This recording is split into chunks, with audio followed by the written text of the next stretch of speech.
We had some good ones, and it was more of McCray just kind of driving right down our throat. We let him get ahead of steam and was unable to execute, keeping him in front, trying to force mid-range jumpers, and not giving him layups and free throws, which was the focus. And so we did a better job of keeping the ball on the side, and now the second piece is trying to force tough twos out of it. Early on, you had Bruno on McCray. You went away from that. How do you think he did in the first quarter? He got lost on screens a couple times, but his length, he seemed to do an all right job. Yeah, I thought he was okay, and it wasn't. We didn't go away from him, just because I thought he was doing a good job. It was more just a lineup thing of trying to get the guys minutes and trying to go utilize Ronald at the 5 a little, and so first half, once you let a guy get going, it's hard to stop a guy, and when you make adjustments to try to turn the heat up on him, it opens other things up, maybe, some more open threes, and so being locked into the game plan, executing it from the start is really important at this level, and trying to sustain that for longer periods of time. We're getting great sections of the game, really high level defense and offense for small sections, and now we just got to try to extend those sections into longer periods of time. Those open threes, especially late, the ones Kilpatrick was getting off the McCray dishes, is that a timing thing for guys? Is it a discipline thing, or trusting each other and overhelping? That was a young player making a very big mistake. The first one. The second one, we're game was over at that point. We're scrambling, but that first one is DeLon Wright helping off the strong side corner, which we don't do, and that's just being disciplined, being in that situation. That's a great learning experience for him to get it out of the way now down here in the D-League, where he won't make that mistake hopefully up in the NBA, because it kills you, especially off a shooter like that. Did you at some point give Ashton Smith or Jay Harris the order to face guard either Kilpatrick? Because I saw at one point they weren't even looking to help. They were literally just... Yeah, well, Ash has kind of been a defensive specialist for us, so we threw him out there in the second half to try to deny McCray the basketball, make it difficult on him, make him work a little bit more, and try to, keep the ball out of his hands. And that segment we were okay. I think we held serve during that time, but we definitely didn't impact it how we would have liked. You guys gave up 102 points in the final 3 quarters, and only 23 in the first quarter. What do you think went wrong towards the latter part of the game? Well,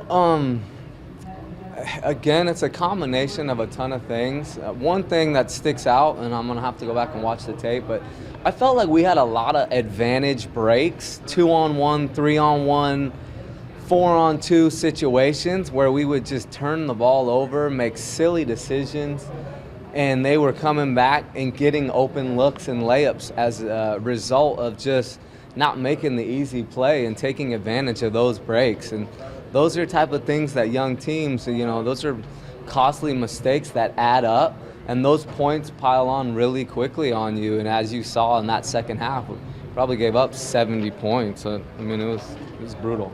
I was talking to Tim Lewis about the fast break opportunities and not necessarily settling, but being okay with the corner 3 as opposed to driving the lane. Is that something that you would echo? For us being... Like on a fast break opportunity, if it's like 2-on-1 or whatnot, the kick to the corner and the shot as opposed to driving the lane and going to the basket? At this point, I would like a shot on the rim. I don't care where it comes from. Rather than kicking it off, trying to throw a highlight lob, jumping in the air and getting caught in the air, taking a bad shot. I think we saw all of those mistakes in this game. And so, baby steps, I'd like a shot on the rim. And then, yes, when we get to the advanced portion of our D-League training, then yes, we'll take some open corner 3s in a transition break. Coach, can you account for anything that happened with the defensive end of the ball? I know there's a little bit of defensive slippage. You're asking what was the result of the offensive barrage they had in the second half? Yes. I thought it was like I had said, offense, some bad offense, resulting in easy baskets and runouts for them.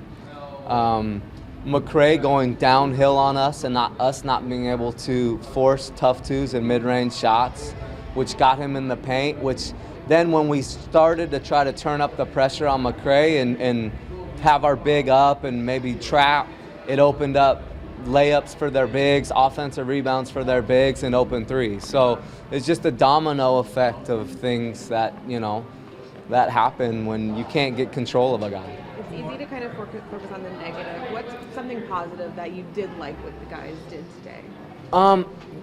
In the half court, our decision making was better. Our execution was better. Our turnovers were actually down. They just happened to be at bad times tonight and in transition break where we had the advantage and they're just unforced. But we took care of the ball better than we have in the previous games. We had really great possessions of extra passes and ball movement where we broke the defense down and got great shots, and we didn't make a lot of those open threes tonight. I mean, I can recall Jay missing a couple wide open corner threes, Melvin, everybody, Axel. I remember just a ton of open shots that we got off great offense that we weren't able to knock down.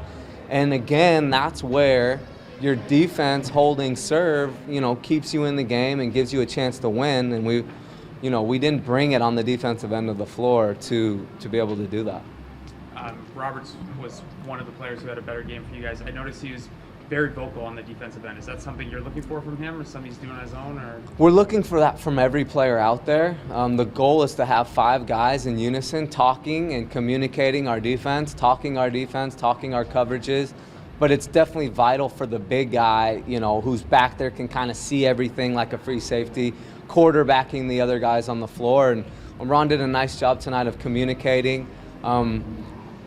And that's kind of why we threw Keanu Post out there in the second half a little bit, because that's been one of his best things. He's been our best communicating pick and roll defensive big, and we tried to see if we could try to slow them down a little bit with getting a guy out there talking in the back line.